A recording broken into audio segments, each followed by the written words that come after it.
এখনো সেই বৃন্দাবনে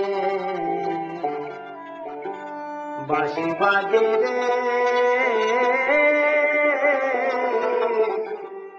এখনো সেই বৃন্দাবনে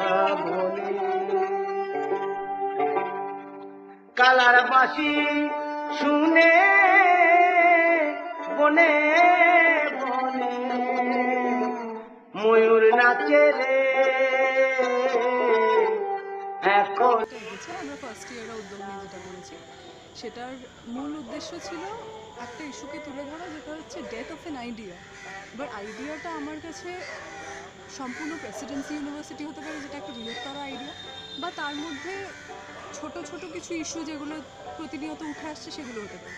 তো আমরা এই গ্রাফিটিটার through Presidency as a whole সেই আইডিয়াটাকেও তুলে ধরার চেষ্টা করেছি, অ্যাজ ওয়েল অ্যাজ তার মধ্যে আমরা কিছু ছোটো ছোটো ডুডল করে যে এলিমেন্টগুলো আমাদের মানে প্রতিনিয়ত কিছু ডিফিকাল্টি ফেস করতে হয় ইউনিভার্সিটিতে দিনের পর দিন, সেগুলোকেও আমরা তুলে ধরেছি। এটা আমাদের একটা ছোট্ট initiative to bring out the concept.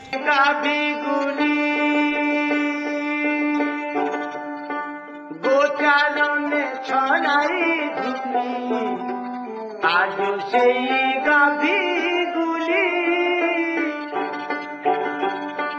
গোচারণে ছড়াই ধুলি অষ্ট সখীর শিরোমণি রাখাল রাজ্যে রে, এখনো সেই বৃন্দাবনে বাঁশি বাজে রে,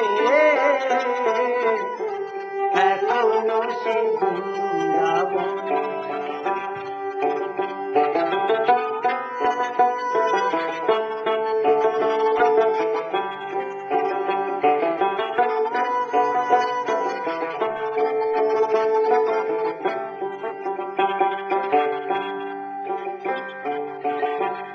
আজও সেই রাধা রানী,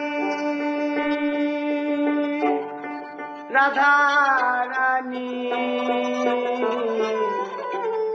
আজও সেই রাধা রানী বাঁশি শুনে পাগলিনী অষ্ট সখীর শিরোমণি নব সাজে রে, এখনো সেই বৃন্দাবনে বাঁশি বাজে রে, এখনো সেই বৃন্দাবনে।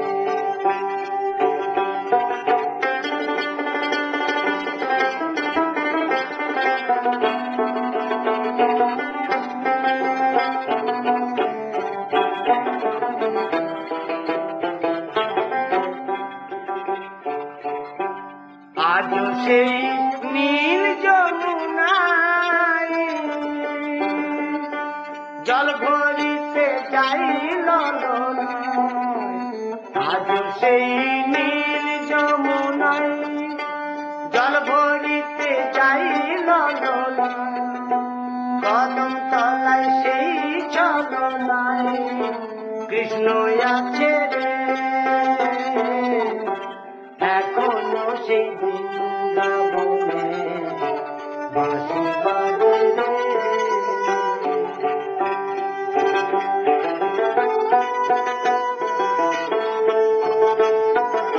আমি প্রথমেই বলতে চাইবো যে গ্রাফিটি বা এই জিনিসটার অর্থ কিন্তু আক্ষরিক অর্থে ছবি নয়।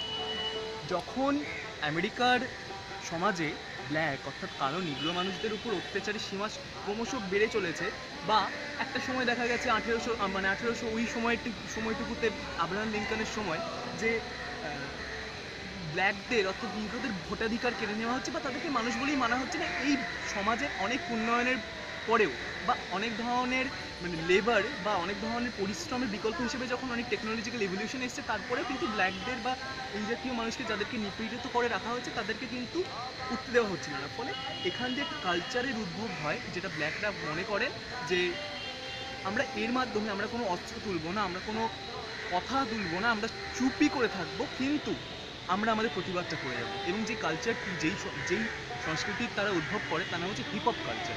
তো এর অনেক ধরনের পদ্ধতি, অনেক ধরনের মেথড আছে, যার মধ্যে একটি নাচ, হিপ হপ ডান্সের কথা অনেকেই শুনেছে। এছাড়া যদি আরেকটা কথা বলা যায় তাহলে আরেকটি যে জিনিস, সেটা হচ্ছে ছবি আঁকা। ছবির মাধ্যমে সেটা বোঝানো। এই ছবিটা কিন্তু আদিম গুহামানবদের ছবি আঁকা নয়, বা যে কোনো সাধারণ মিকেলাঞ্জেলোর ছবি আঁকা নয়, বা লিওনার্দো দা ভিঞ্চির আঁকা ছবি নয়। এটা আসলে একটি ছবি যার মাধ্যমে একটা কথা, একটা অর্থ বেরোবে, যে অর্থটা আসলে ব্যক্তিগতভাবে বা সমষ্টিগতভাবে একটি প্রতিবাদ, যে প্রতিবাদটা সবসময় একটা নিপীড়িতকে আরো নিপীড়িত করে তোলার বিরুদ্ধে।